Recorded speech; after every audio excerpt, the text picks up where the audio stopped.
So I just got home and I wanted to come and just share my thoughts real quick while it's still on my mind.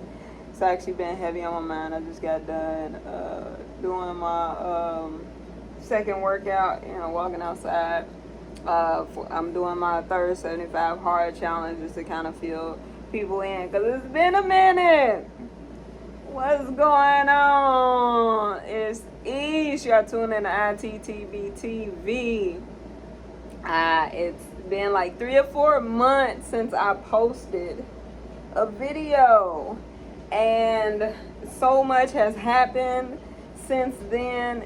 A lot of stuff was going on behind the scenes, even when I posted the last few videos that I didn't want to speak on, and I still don't want to speak on. But I've been to Portugal. I went to Portugal in April for my birthday.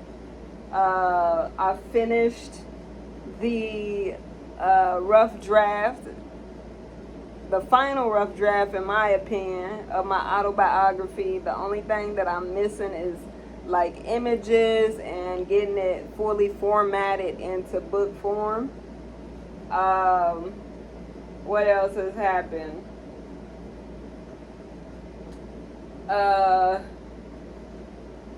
Those are the two biggest things, two biggest accomplishments.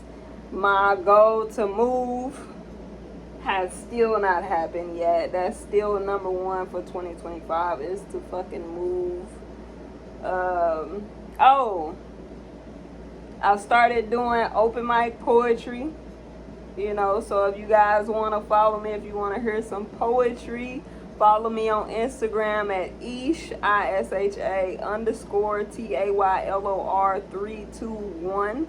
And then you can also follow the Tailored Training Fitness page, because it's starting to post different kind of fitness videos on that Instagram page as well, at Tailored Training.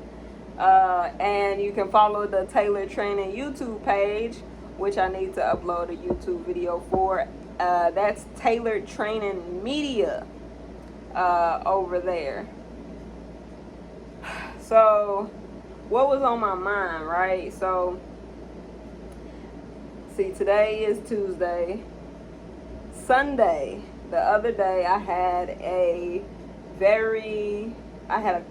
conversation with my mentor that brought me to tears, right? The only reason why I'm sharing this is because hopefully it'll help somebody else out there, and of course, that's the only reason why I ever share anything, and to just document my process, my growing process, to be able to look back and see how far I've come. But I'm trying to make it this long story short.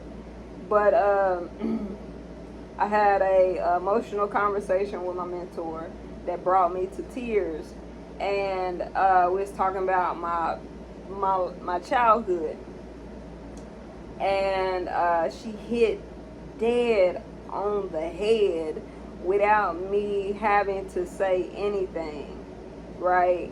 I've always, as a child, I've developed that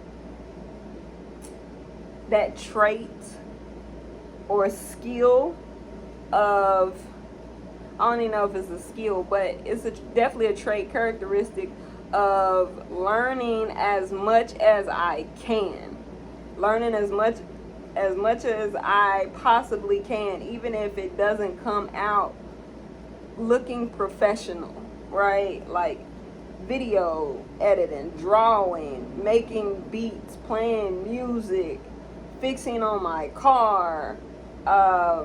I like to go ahead and get hands-on experience until I reach a point to where I can't figure it out for myself anymore. And then I don't, or if I fuck it up, then I'm like, okay, let's pay somebody to do it. Or like now, I'm at a financial point, it's a bit of a squeeze, but I have the luxury of paying somebody to cut my grass for me. Whereas I've always cut my grass. I learned how to cut grass when I was 10, 12 years old. Even with a stroke, you know.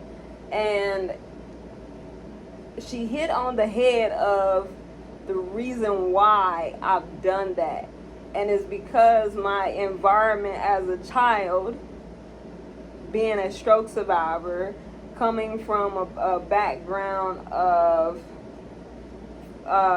financial instability, housing instability, low income background, also dealing with a stroke, coming from a single parent household, essentially.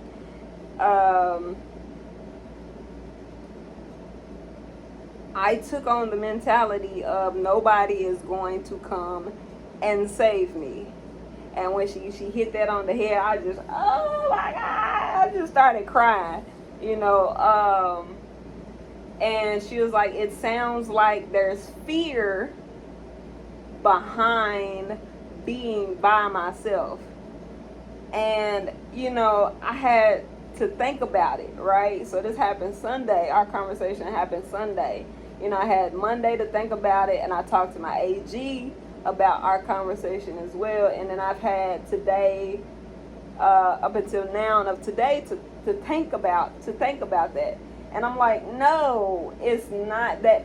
That fear may have been there at first, growing up, but as I stand now and in the last few years, that fear is not that fear of being by myself, because everything, and I just came across this video where this girl was sharing this, everything that I feared about me being by myself has already happened.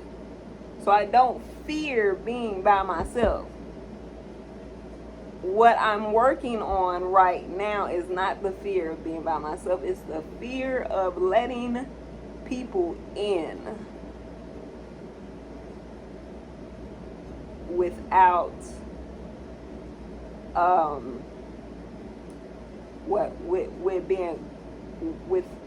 I want to say it, the fear of letting people in and not expecting them to do what has already been done. That's the fear.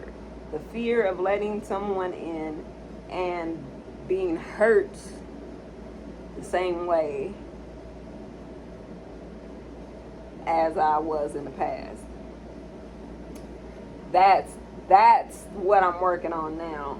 That's why I'm so cautious as to who I let in. That is why it takes me about 9 months to a year to really feel comfortable of having consistent interactions, consistent conversation, consistency, before I'm like, oh, okay, I can rock with this person, or I feel comfortable with this person, because she went through the vetting process. My AG went through the vetting process. Every person that I am close with now, that I consider to be in my inner circle, I've had at a distance for an entire year. And she even says it herself, that of how we even ended up on that conversation of my childhood. She was like, you don't tell me anything. You don't share much about yourself or about your life. And she was like, this is that sacred ground. So when you do share, she literally sat in her car outside of her mother's house so that we could have that conversation could unfold in privacy. You know what I'm saying? So I respect her and love her for that.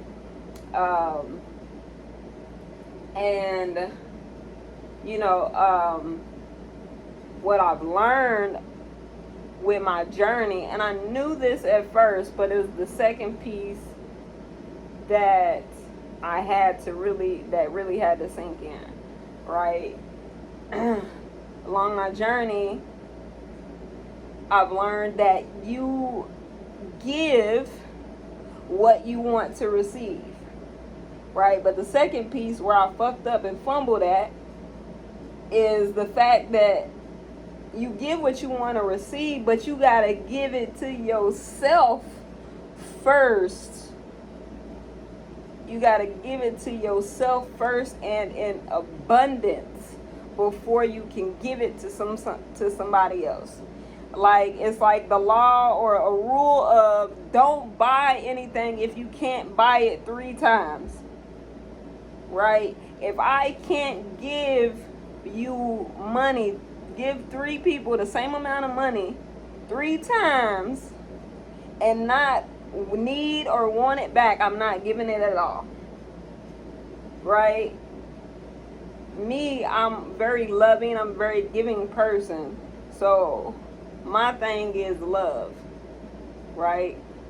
I give love. I've given so much love and appreciation for so many people who have, the people that have come in and out of my life and that have done me wrong, that have done me so dirty, and I've never looked, and I don't look for any get back, right? But like this last couple years, each has been pouring into herself. So if I look selfish right now, I'm not sorry about it. I'm not sorry at all, because I realize that I need to love on myself, because that is the love. Self-love is the best love. I'm telling y'all, self-love is the best love. And I've said it and I preached it time and time again, even before I reached this point. And it just never sunk fully in, right? So, I don't know, that's my spew. I hope y'all have a blessed one. I gotta block that out, because that's my list of things, my goal list. But yeah, man, as always, everything is motivation. I hope y'all have a blessed one, that y'all year, we are on the second half of the year.